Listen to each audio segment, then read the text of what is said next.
ateliers récits de vie où les gens viennent raconter, ont un projet d'écriture de leur récit.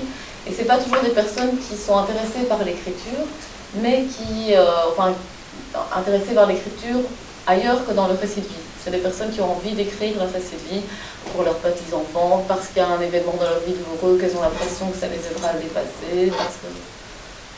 Voilà. Et donc,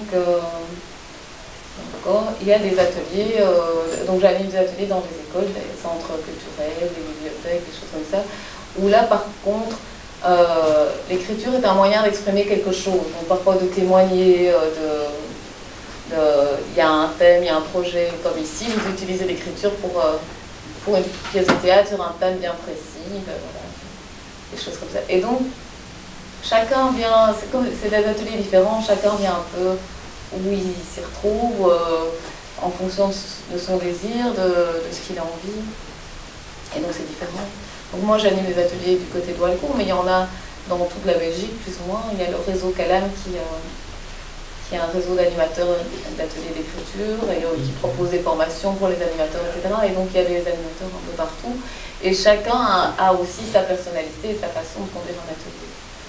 Donc moi je travaille beaucoup sur la créativité en amenant de la peinture, en amenant de la musique, en amenant des images, en allant se promener, en amenant des choses extérieures qui viennent ouvrir l'écriture.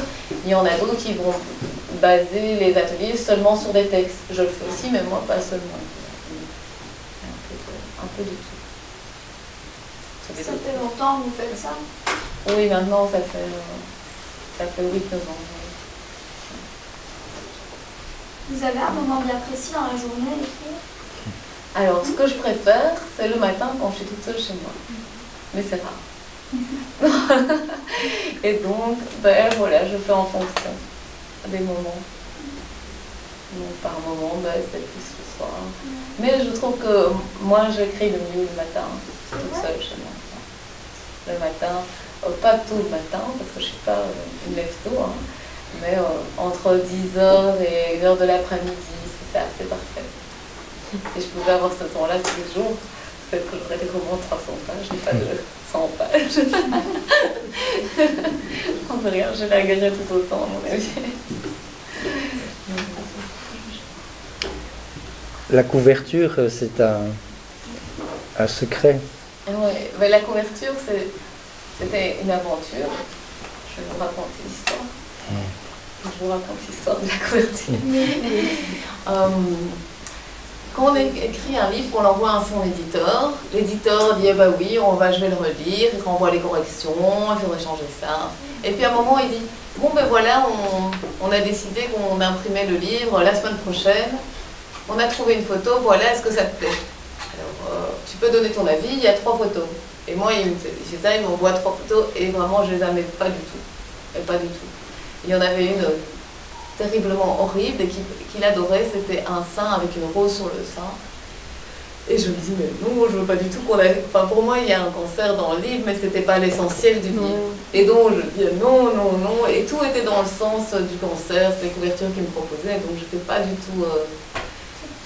Non, pas du tout contente. Et il me dit, ben, dans 3 jours, on imprime, donc tu peux trouver quelque chose, mais tout de suite.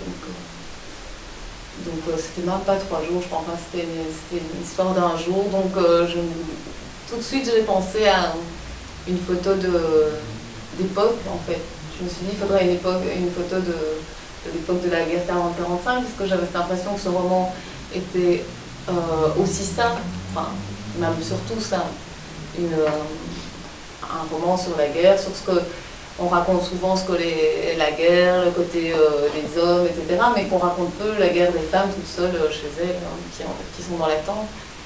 Et donc, j'ai demandé à ma maman si par hasard elle avait des photos de ses parents. Et elle venait de recevoir de sa sœur, ou je sais pas quoi, un paquet de photos. Et il y avait cette photo dedans, de mon grand-père, qui regarde une photo de ma grand-mère et sa fille. Donc moi je ne savais pas du tout que cette photo existait, mais c'était tout à fait le livre, évidemment. Et donc je ne savais pas du tout ce qui s'était passé pendant ce temps-là entre mon grand-père et ma grand-mère, mais ce que j'avais inventé correspondait assez bien à la réalité, puisque dans le livre, elle lui envoie des photos. Voilà. Et donc c'est une photo de lui prise dans le stalag et Oui. il a reçu une photo. Voilà, il avait reçu une photo de... Donc ma grand-mère lui avait envoyé une photo d'elle et de sa fille. Et il a un ami du stalag qui a fait... Donc il avait mis sa cravate et tout pour la photo. qui a fait une photo pour l'envoyer à ma grand-mère. Voilà. Et elle se retrouve ici. Oui, elle se retrouve sur... C'était assez fou. Donc quand j'ai trouvé, je voulais absolument qu'il mette cette photo. Alors il a encore discuté parce que la photo n'allait pas super bien dans le cadre. Mais finalement, c'est bon, on s'entendait bien, hein, c'était pas qu'il était... C'était juste une question de délai qu'il fallait trouver assez vite.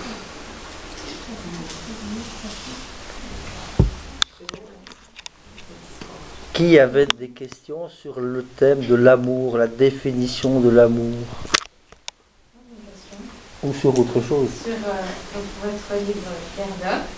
Donc le titre c'est Gerda, donc c'est un jeu de nom, pas d'homme, mais les personnages du livre sont hyper dépendants des hommes, je trouve. C'est voulu ou... Ah ouais, c'était ça le... Parce que moi, en lisant vite, on se posait justement avec des femmes vraiment... Enfin, Libre. Ouais. Oui, non, c'était justement sur le fait que c'était pas des femmes libres.